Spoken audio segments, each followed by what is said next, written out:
Let's talk about power. What's the real cornerstone of it all?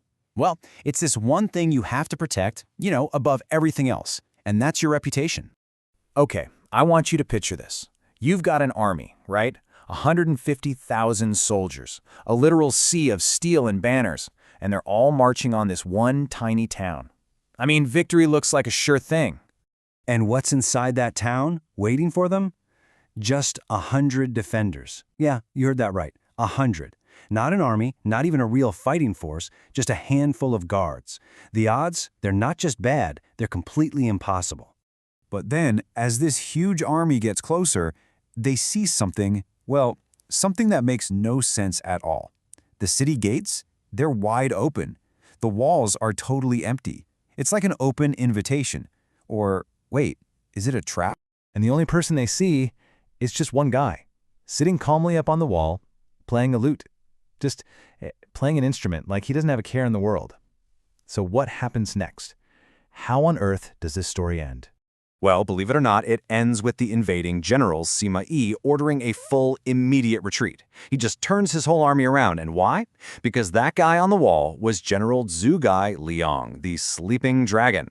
His reputation for creating these brilliant, unbelievably devious traps was so strong that Sima Yi was absolutely convinced this had to be his greatest trap of all. He didn't dare risk it. Think about that. Reputation, all by itself, defeated an entire army. And that story, right there, just perfectly illustrates the core idea we're talking about today. See, power isn't always about who has the biggest army or the most money. So often, it's about perception, your reputation. That's the real foundation of your power. Because let's be honest, people don't judge you on who you really are. They judge you based on what they see. You can almost think of your reputation like a kind of magic, right? It's this invisible force field that's always around you, and it colors every single thing you do. If you have a good one, people tend to overlook your mistakes, and your strengths seem even bigger. But with a bad one, whoa, even your best intentions can look suspicious.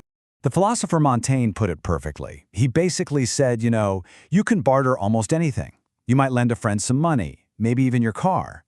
But your reputation, you would never just hand that over. It's your most personal, most priceless possession. But here's the thing. This power, it's a total double-edged sword. And there's this story about a guy named Mitsu Xia from ancient China that's, frankly, a chilling example of how fast perception can turn on you. So check this out. When Mitsu Xia was the ruler's favorite, he did something illegal. He took the royal coach to go see his sick mother. The ruler's reaction? How dutiful. Another time, he gave the ruler a half-eaten peach. The ruler said, how loving. But then, things changed. His reputation got smeared by some rivals, and suddenly the ruler looked back at those exact same actions and relabeled them. The coach incident was now a criminal act. The peach was a horrible insult. The actions never changed, see? Only the reputation that was coloring them. And this isn't just about one person's favor, It's baked into our social power structures. There's this great fable by La Fontaine that shows it perfectly. So you have a lion who confesses to eating sheep and even a shepherd. The verdict, oh, what an honor for them. Then you have a tiger and a bear who admit to all sorts of horrible things, and they're praised as saints. But then comes the poor ass. He admits to nibbling just a tiny bit of grass from a monastery's field. The verdict? A heinous crime, execute him. His real crime wasn't eating the grass, it was his weak reputation. Okay, so I think we've established just how critical reputation is, right? So now let's get into the strategy. How do you actually build a powerful reputation from the ground up? And on the flip side, how do you attack an opponent? Because make no mistake, this is a game that's played every single day in business, in politics, and especially on social media. All right, if you're building a reputation from scratch, the #1 rule is focus. First, you have to pick one, and I mean just one, outstanding quality. Is it going to be ruthless efficiency, or maybe incredible generosity, or even devious cunning? Then, step 2, you embody it relentlessly. Every single thing you do has to reinforce that one quality. And finally, and this part is absolutely crucial, you don't go around bragging about it. You let other people spread your fame. Their words will always carry way more weight than yours. But what if you're on the attack? If you're the underdog with no reputation of your own, your best weapon is just sowing doubt.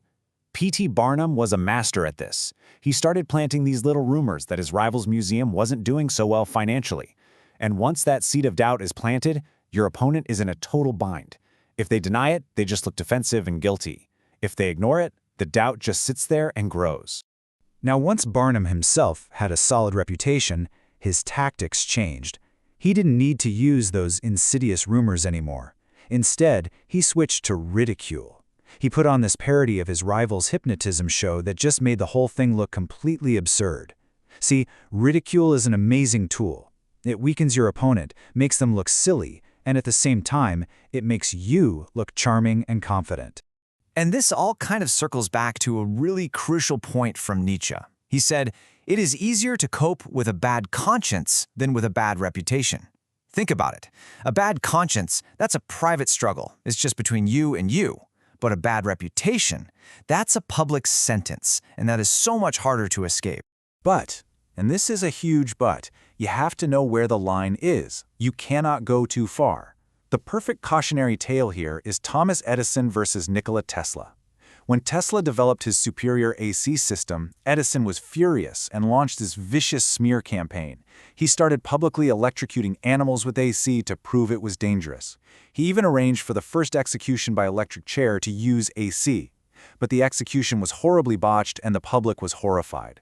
In his obsessive quest to destroy Tesla, Edison ended up looking vengeful and cruel, and he massively damaged his own reputation. It's a classic lesson. You go too far, and that attack will boomerang right back and hit you. Which brings us to maybe the most important part of all this: protection. Your reputation isn't just some asset on a balance sheet. It's a treasure. And just like any treasure, it has to be guarded, constantly. I love this metaphor. Your reputation is like a mine full of diamonds and rubies. You work so hard to dig it all out, but the second it starts to shine, you better believe robbers and thieves are going to show up from all sides trying to take it from you. You can never, ever take it for granted. So what do you do when the attacks inevitably come? Well, the absolute worst thing you can do is get angry or defensive. All that does is signal insecurity. Instead, you stay calm. You take the high road. You never, ever appear desperate. Just remember the old saying, the mighty lion does not argue with the mouse. Wasting time on that would only make the lion look smaller, right? And really, it all boils down to one simple question. If you don't guard your reputation, who's going to define it for you? Because if you're just passive about it, if you don't actively shape and protect how the world sees you, trust me, your rivals, your enemies, heck, just random public opinion, they will be more than happy to define it for you. And that's the ultimate takeaway here. Power isn't about what you are. It's about what people believe you are. It's all about that collective perception. And today, in the age of social media, where a reputation can be built or completely destroyed in an instant, guarding that belief, well, it isn't just a good idea. It's everything.